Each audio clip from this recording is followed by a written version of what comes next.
Speak into the microphone.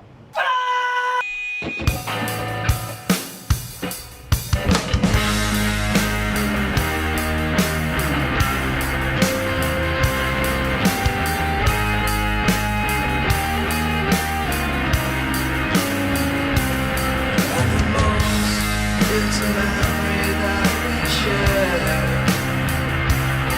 What's the meaning? I just ordered drugs to go. Ladies and gentlemen, I apologize for the delay. I present to you now I'll be around here. a rock and roll, man. Michael, there you are. There we are. How's it going? Pretty good. Jeff in Vegas. Where are you at? LA. Nice. You look like an LA guy. Yeah. Well, cool. Thanks for talking to me this morning about I'll Be Around. Cool. Thanks for having me. You bet. You know, I'm Generation X, and I was excited to watch your movie because I remember being 14 years old, friend's basement in 1980, Dead Kennedys, Black Flag, the Ramones. Yeah. You know, but being a good Christian boy, I couldn't have any of these albums at home, you know, so Uh-oh. rise of the cassettes and headphones, you know, TV party tonight, you know. Yeah. So I always wanted to shake the hand of the guy who invented headphones because I got away with more listening to music in my room with my parents having no idea what was going on. Right. So for your movie, did this movie come from a passion from the local music scene? But I also noticed- Definitely. Yeah. because it seems like it's like a love letter to the local music scene. Yeah, just growing up in a scene and, you know, not wanting to let it go and that sort of stuff, and being, you know, in your late 30s, early 40s, and still like being entirely attracted to that and having it be a gigantic part of your lifestyle for so long. It's not something that you can just discard, you know what I mean? So even like right now, you know, we all miss going to shows and being able to see bands and, you know, feeding off that energy of a live crowd. Well, it also said it was inspired by conversations with Casey, Tamara, Brittany, and Tori. Those are good friends of mine. Some of them make cameos in the flick, you know, and you know, it's just little things. For example, we have a typical situation that happens at shows where the really, really short girl is trying to watch a band, and all of a sudden the tallest person in the room just happens to stand right in front of them when the whole space is entirely open. You know what I mean? So little things like that, and just existential dilemmas, you know. Well, you know, I've heard of millennials, and I'm Generation X, but what's a Zennial? Am I saying that right? Zennial is when we started writing this movie, because, you know, I relate more to Gen X, you know what I mean? So we're like, what is this? We found out that there was an actual term for the in-between lost generation, because, you know, we still have the patience and all that Gen X has. And, you know, we had to, like, when we liked an album, we had to go find the cassette. You know, we didn't have like Spotify or anything like that. So we didn't have all this instant gratification, you know, when we were feeling nostalgic about a cartoon or whatever that we grew up watching in the early 80s or whatever. We couldn't just go on YouTube, you know, and find it. So it was like always a trek. So everything was like, you know, one of my favorite pastimes was just going to record shops and trying to find a specific album, you know, like a diamond in the rough kind of deal. And, you know, it wasn't as easily accessible as it is now. Or friends. Your friends who would have recordings and they copy them on cassette for you, or right? Yeah. I loved making, you know, mixtapes, and when you did that, it's different than doing like a playlist and sending it to someone, because, you know, you had to take the time, obviously, you know, all that. So it's like you had to like really you had to stop the song, you had to start the next song, you have to have enough gap in between the two songs. You know, it was like this labor of love, you know. So we kind of it's a generation that does feel a bit lost and doesn't know which way to go. And it's just like we're still not as tech savvy as millennials, you know, but we also you know, like I didn't have social media when I was in high school, for example, and I can't imagine what my life would have been like if, you know. Oh yeah, we'd be that had been a thing. We'd be different people. We would be totally different people. Yeah. Was it a challenge recording the music live, or was it all post for your film? Everything there was done post. And most of the music, you know, because I couldn't clear licensing, I had to write with friends. We recorded it, you know, in the living room, that sort of thing. So it still has a little bit of a live quality to it. Well, I was going to say, because music is always the most expensive part of a movie, Right. Getting the rights and all that. So you arranged all the music yourself? It was all your own music, or? Yeah, 90% of it, the score is all me. Then I have friends like my buddy Carlos Colon. He's a composer. He did a couple tracks for that. A few people that are musicians, that are actors, that are in the flick, they provided their own music, you know. And so I read that shopping, I'll be around. You had a lot of producers trying to change your vision of the film. Is that Right, true? right, right. So we had, like this movie, it doesn't really follow a particular protagonist, and we have all these 50 something characters and we constantly return to them. But they wanted us to streamline the flick and just focus on one band and their fans and that sort of thing. And I'm like, that's almost famous. We're trying to do something different. And we also wanted to feel like slightly, possibly chaotic.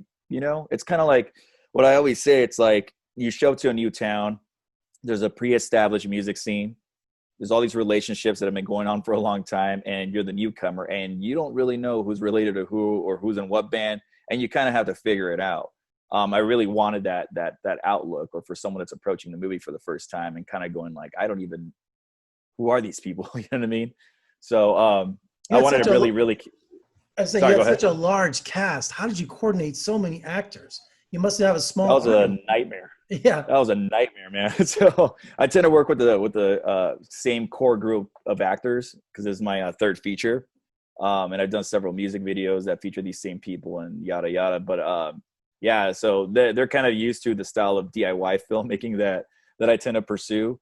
And everybody else that came on board, it's just like we had to work around their schedules. And sometimes movie magic, we would have two or three characters in a scene that weren't actually there when we shot the other coverage, so we had to have stand-ins and that sort of thing. So it was a nightmare because I think like the total cast count was like over 120. Well, with so many actors, I've noticed that what I call in your movie street scenes, you just uh point and shoot out on the street or in an alleyway or yeah. something. You just say, stand over here, let me, you guys go. And just, it looks like you just real guerrilla filmmaking. Right. We're like, that wall looks really cool, that looks like it's gonna raise production value, let's go ahead and shoot in front of that. Never, did you ever get like, hey, get out of here, you guys? Or, I've been doing this for so long. It's like a good dozen years, just shooting out on the streets. Before we would get that, and we would just have to like pack up and run. But I feel like now, since digital cameras are so popular, there's a little bit more tolerance, and people just assume you're doing some YouTube thing and all that sort of stuff. Because we don't have like this gigantic full crew out and about. We have like 3 or 4 maybe crew members, and maybe one of them's hidden, and so we're able to get away with a lot of stuff. and you've been quoted saying making a film is like riding a stagecoach in the Old West. Oh man, that's actually who's that quote attributed to? I can't think about it right now. But yeah, you just hope to make it to your destination. Just hold on. Just hold on for dear life. Riding shotgun with all everybody. Right. For your film, you're writer, director, editor, score. I mean, you wear every hat. Which part of the creative process do you like the most?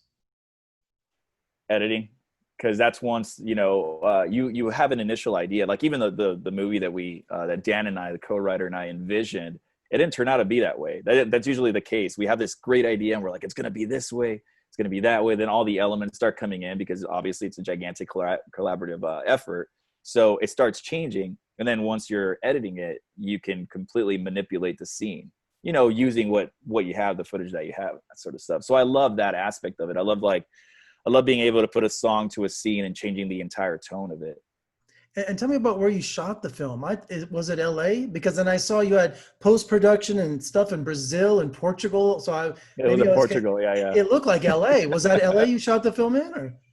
For the most part, yeah. For the most part? Okay. And like outskirts of California. Right. Because it had a California vibe big time. That's that. Yeah. All my movies take place in a shared universe, and this is a fictional town of Petropolis, and people are still like, that's LA. Well, the reason we did that too is to get away with regions and people going like, that's not next to that building, that sort of thing. But also just Vegas all the time too when they shoot movies here. Like, wait, they're downtown now. The next cutaway, they're down on the strip. Like right. Locals aren't going to notice, right? I noticed that in action movie sequences or car chases. I'm like, what the hell are they doing? Oh, there's no way they would have gotten to that part of town that fast. Yeah, when they did Con Air, I'm like, there's no tunnel downtown to have a chase in. Where did that come from? Stylistic choice. And finally today, what's with Kevin in that hat?